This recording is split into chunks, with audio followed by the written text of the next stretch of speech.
أعوذ بالله من الشيطان الرجيم بسم الله الرحمن الرحيم. All the distinguished guests, Assalamu alaikum wa rahmatullahi wa barakatuh. Peace and blessing of Allah be upon you all. Firstly, I would like to express my sincere gratitude to all of the guests who have joined us here this evening.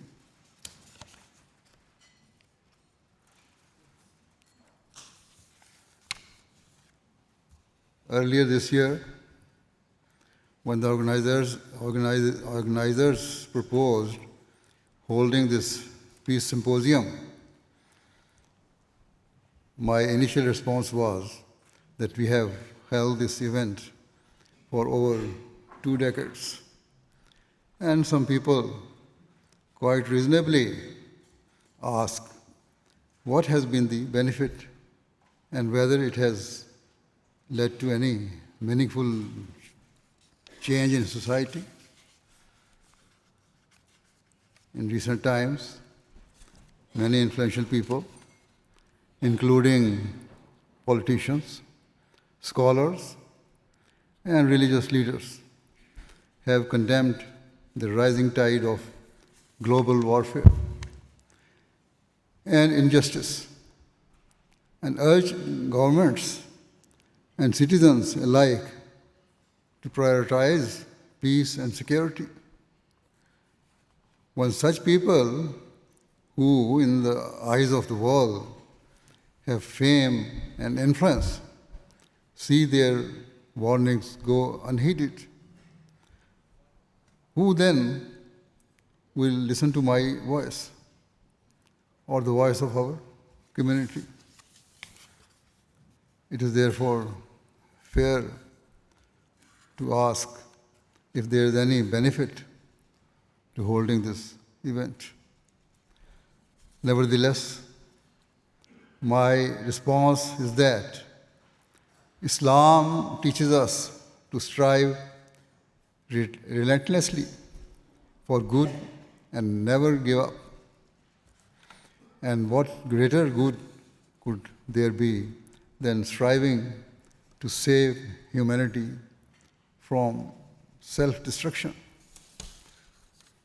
If we do not put a halt to the warfare, violence, hatred, and injustice that is rapidly corroding the fabric of modern society, it shall not only cause widespread devastation in our lifetimes, but shall cast a long shadow over the lives of the generations that follow.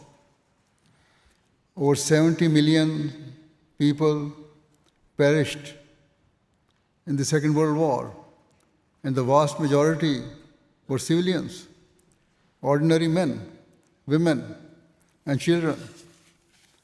It is a small mercy that the death and destruction remained largely confined to that era, but with one harrowing exception. Japan, upon whom 2 atomic bombs were dropped in 1945, whilst hundreds of thousands perished immediately, the radioactive legacy haunted their next generation as well.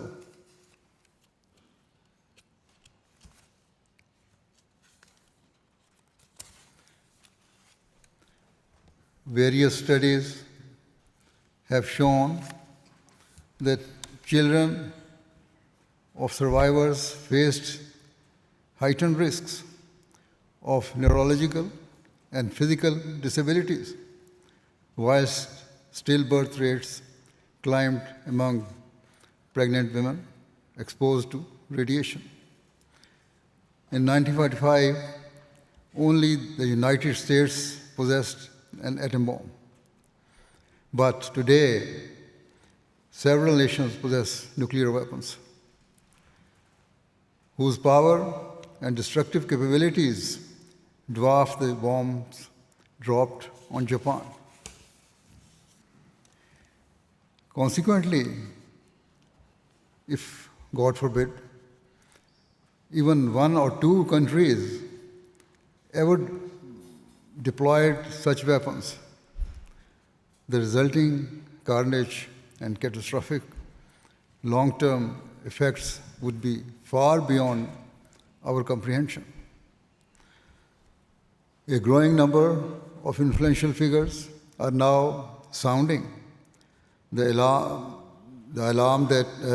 against warfare and injustice, recognizing that continuing down this path of reckless aggression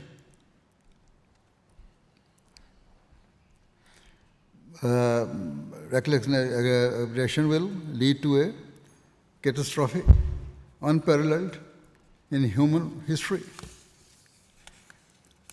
They are rightly imploring nations to step back from the brink before it is too late. Instead of letting ordinary people build better lives for their families, why are the world's leaders propelling mankind towards the precipice of an unthinkable calamity? Indeed, as humanity, we must ask ourselves why we are waging war not only against one another, but against our children, grandchildren, and future generations. In this regard, I shall now present a selection of recent statements by public figures about modern warfare and failure to uphold justice in the world.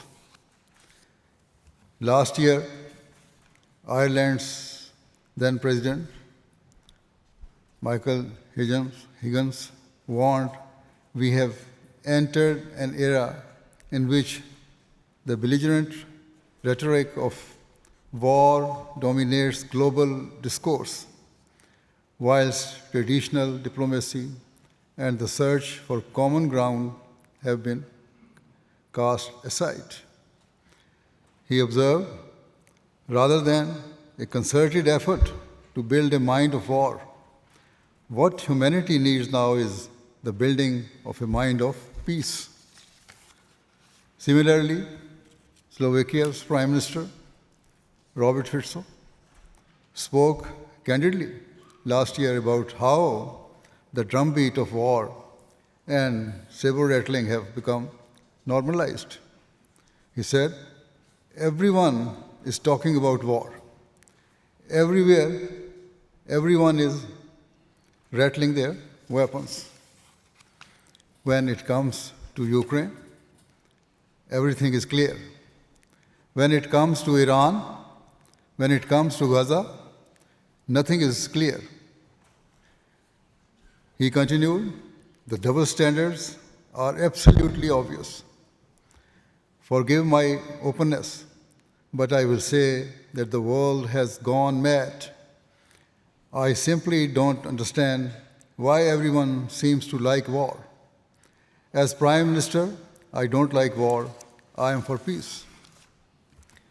The double standards he speaks of inevitably breed frustration and resentment. One of Islam's fundamental teachings is that one should desire for others what they desire for themselves. It is my firm conviction that if this golden principle were truly acted upon, the world would be transformed into a heaven of peace and understanding. Following the outbreak of the Iran war, Germany Vice Chancellor Lars Killian also spoke against this war. While I commend anyone who speaks out against injustice, those who wield authority and influence must also demonstrate the practical steps they are taking to make good on their words. Unfortunately, when it comes to actual policies or taking decisive action, then they do little or nothing. More words, no matter how impressive or wise, cannot bring about peace on their own. During a visit to Turkey, Pope Leo declared that the Third World War is being fought piecemeal and that the future of humanity is at stake. The Pope and others are now acknowledging what I have long warned about, that a world war has already begun and that piece by piece the world is sleepwalking ever deeper into its grip. Regarding the risks of escalation, Spain's Prime Minister, Pedro Sánchez, recently said, "You cannot answer an illegality with another illegality, because that is how the great catastrophes of humanity begin. Very often, great wars break out due to a chain of responses that get out of hand because of miscalculations, technical failures, and unforeseen events. This is a wise and important observation that injustice by one party does not give a license to others to do the same. Today, certain major powers are acting with impunity, brazenly, disregarding international norms and pursuing narrow self-interest above all else. Yet, they ought to remember that unjust or illegal actions are never conducted in a vacuum. They should not be blind to the reality that they too will suffer if the world descends into chaos and the foundation of peace are shattered. Undoubtedly, injustice is a malignant virus that spreads rapidly.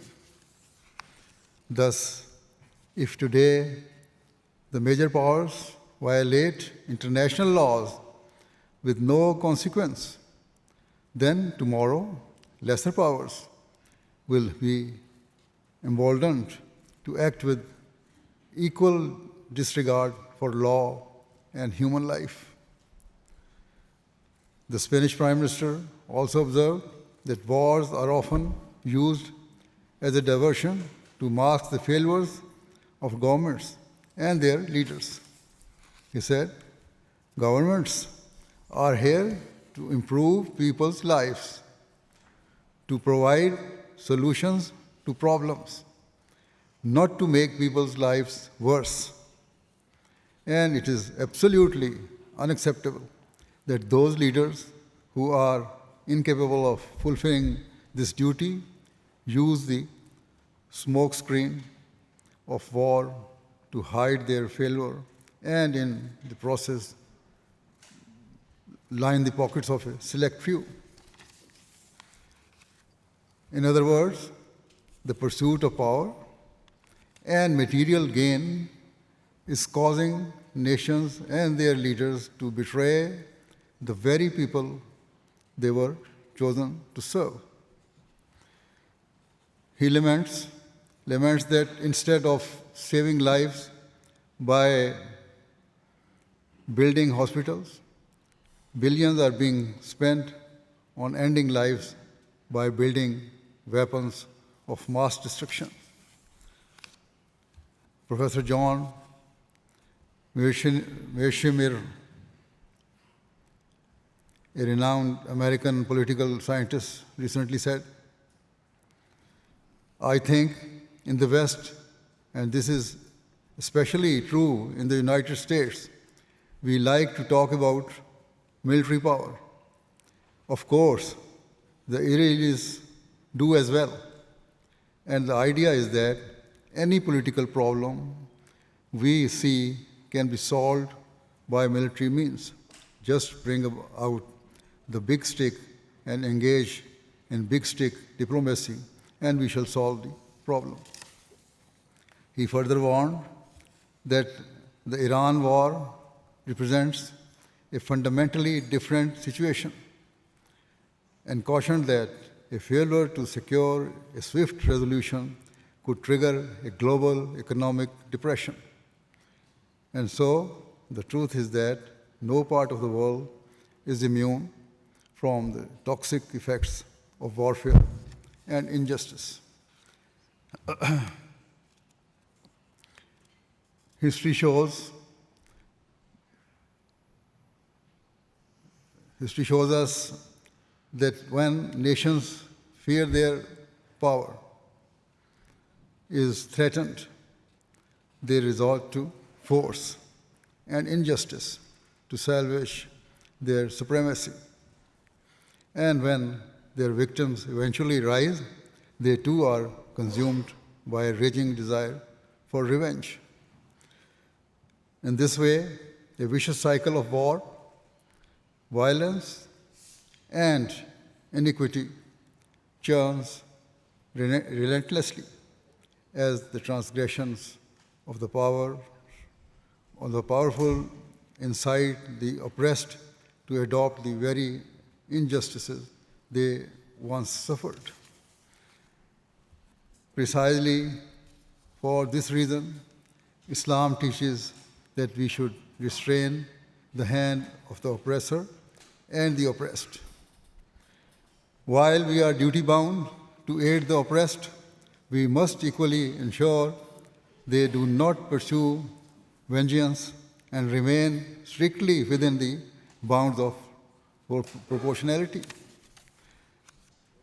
The American economist Jeffrey Sachs recently offered a stark assessment of the world's failure to heed the lessons of history.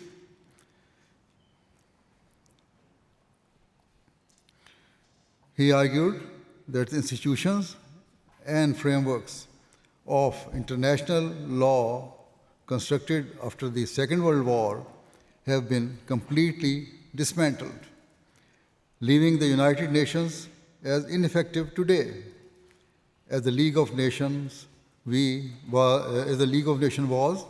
in the late 1930s.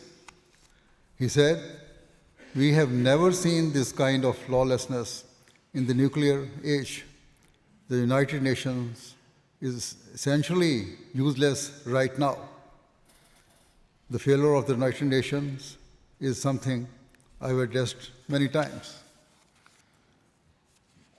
It continues to operate under a system in which the 5 permanent members of the Security Council hold an absolute veto, a privilege and power far beyond that of other nations. This fundamental inequality lies at the heart of its failure. If, however, true justice and fairness existed in international relations, neither the United States, nor Israel, nor Iran, nor any other nation would have any cause to resort to war. In a widely reported speech earlier this year, Canada's Prime Minister, Mark Carney, stated, "The rules-based order is fading, that the strong can do what they can, and the weak must suffer what they must." He too acknowledges that different rules apply to the rich and powerful. Nonetheless, powerful nations that exploit this principle should recognize that the use of force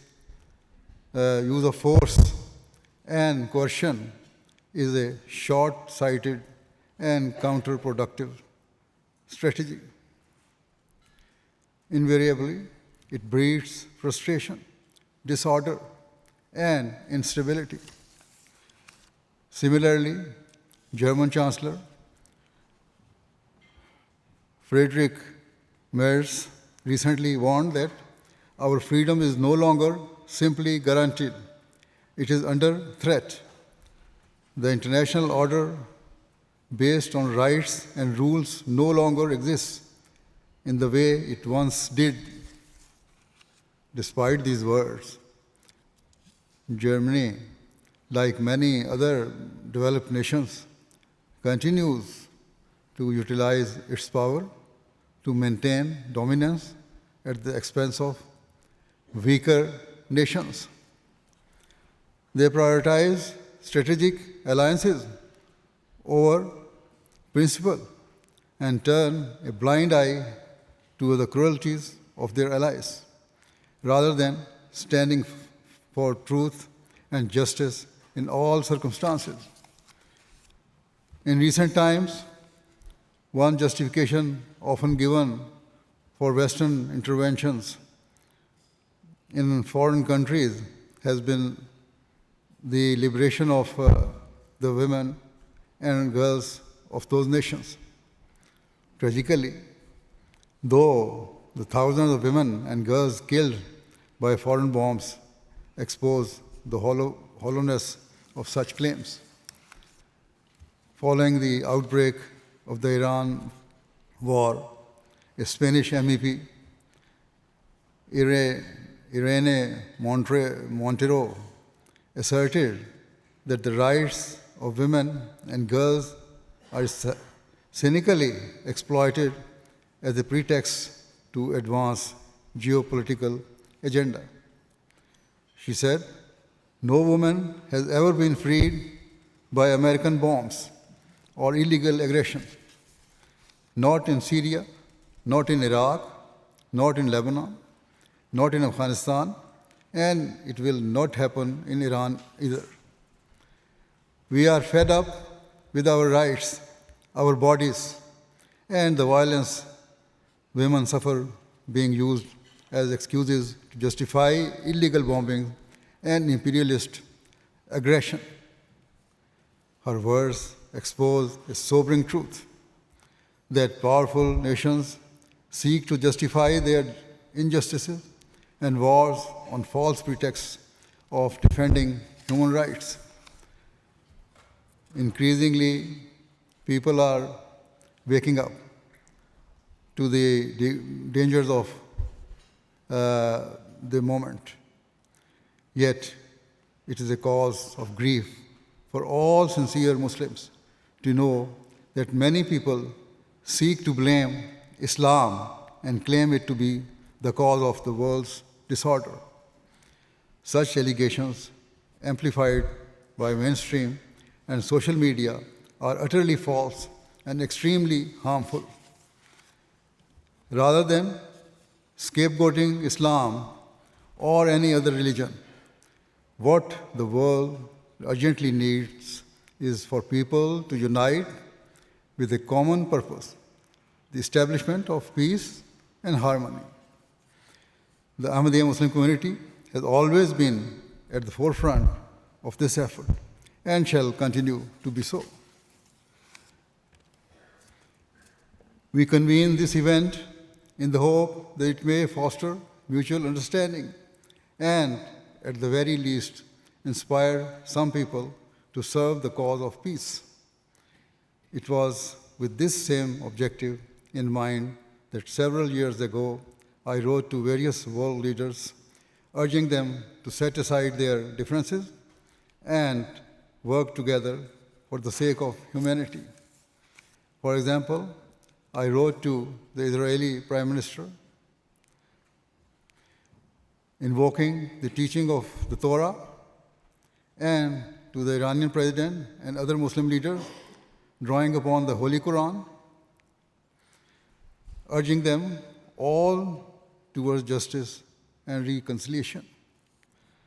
I extended the same message urging peace to the British Prime Minister, the US President, China's President, and many other heads of states. My sole objective was that they might reflect upon the deteriorating state of the world and recognize the existential risks facing humanity. Sadly, they were not willing to listen.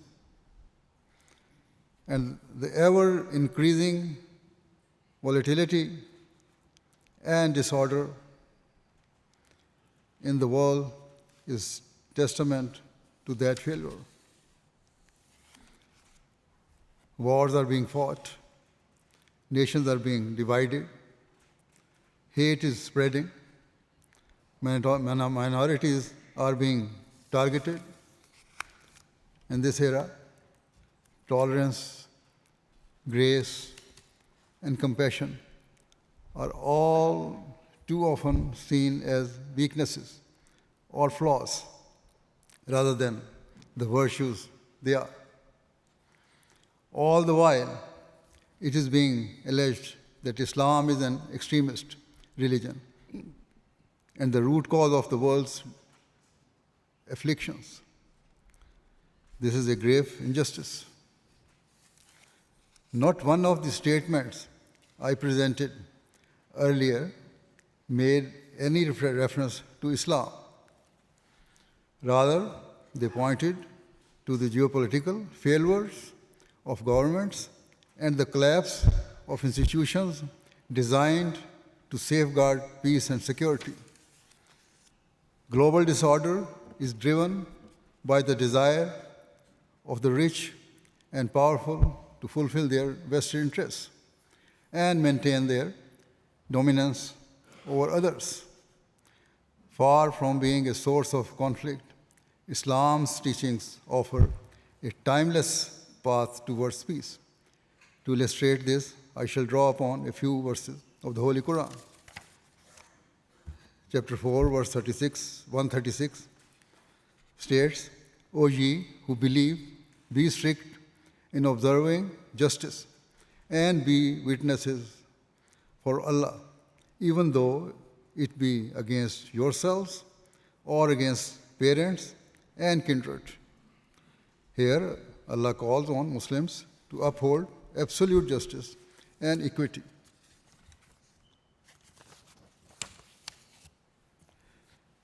It requires a person to stand ready to testify against himself, his parents, his loved ones, or his community for the sake of truth and justice.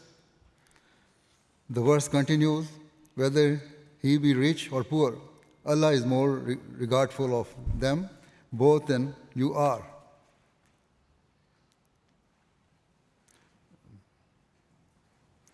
Therefore,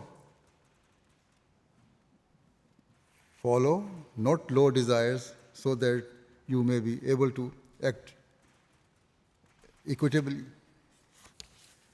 In other words, a person's social rank or material wealth counts for nothing in the eyes of God. What matters is the sincerity of one's commitment to truth and justice. Thus, Muslims are commanded to resist the low desires that obstruct the path to true equity. Similarly, in chapter 5, verse 9, it states, be steadfast in the cause of Allah, bearing witness in equity, and let not a people's enmity incite you to act otherwise than with justice. Be always just, that is nearer to righteousness. Here too, Allah commands Muslims to uphold fairness and integrity in all circumstances, even towards those who stand against them. It is easy to fulfill the rights of others, of those on your side. The far greater test is to fulfill the rights of those who oppose you.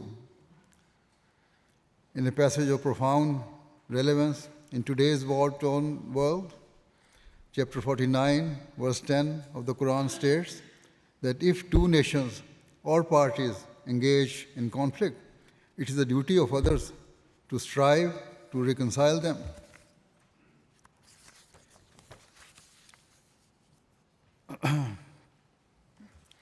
Should a peace deal be established, but then violated by one party, others must unite against the aggressor and apply proportionate force to bring an end to their cruelties. Yet, once the aggressor returns to peace, they must not be subjected to revenge. Rather, their honor and dignity must be respected. This is the means of ensuring sustainable peace. In every situation, whether dealing with the mighty or the weak, the righteous or the transgressor, Islam teaches us to act with fairness. Moreover, achieving peace also requires a spirit of sacrifice. It cannot be that one nation expects concessions from others whilst refusing to make any of its own. Although I speak from an Islamic perspective, I firmly believe that justice is a universal principle that serves as the guarantor of peace at every level of society and amongst the people of all faiths and beliefs.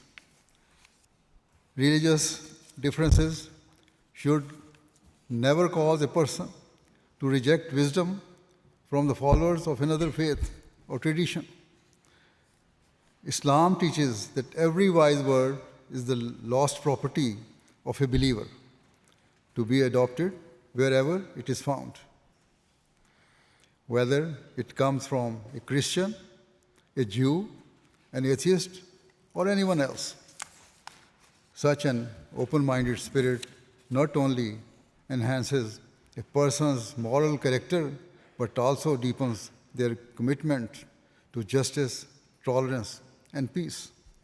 Despite the troubling global realities I have outlined, I firmly believe that whilst certain individuals and nations covet the power, wealth, and resources of others, the common heart of humanity simply wishes to live in peace. Every person, therefore, has a role to play, and the urgency of that role weighs heavier by the day. As the Pope said, a third world war has begun piecemeal, and we must strive to halt its spread before it engulfs the entire world. Otherwise, I fear its scale and subsequent loss of life shall far eclipse the horror of the previous two world wars, reaching a level unprecedented in the history of mankind. Such a catastrophe will not be ours alone. Its long and haunting shadow will darken the horizon of future generations. So we must not only think of ourselves. Instead, we all have a duty to consider the world we are leaving behind for our children and those who follow us. Let us act now so that those who come after us may inherit a world of peace and prosperity rather than bear the burden of our failures. Let us act now so we may spare ourselves the reproachful glances of our children.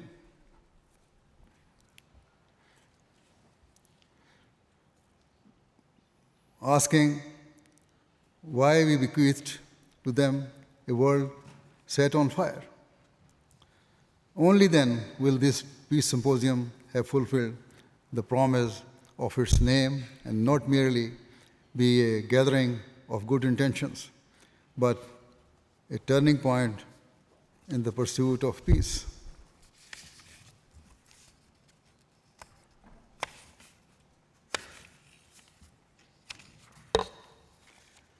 Indeed, it is my profound hope and prayer that this event serves as a true catalyst for peace and justice, bringing forth a lasting change in the world.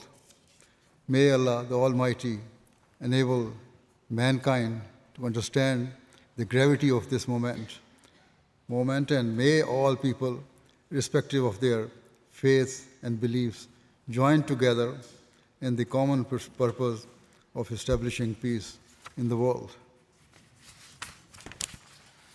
May the dark clouds of warfare that hover menacingly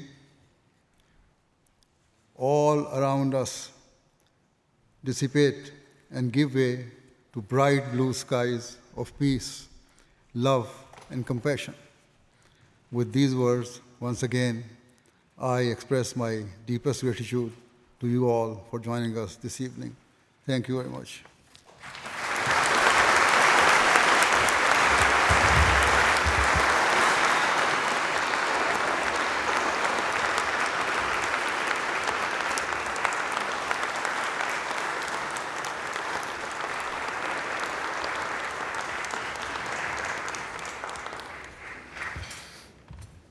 That brings us to the end of the formal program. As is our tradition, His Holiness will now lead us in silent prayer. We pray by raising our hands, and you may join us in any manner you feel comfortable. The silent prayer.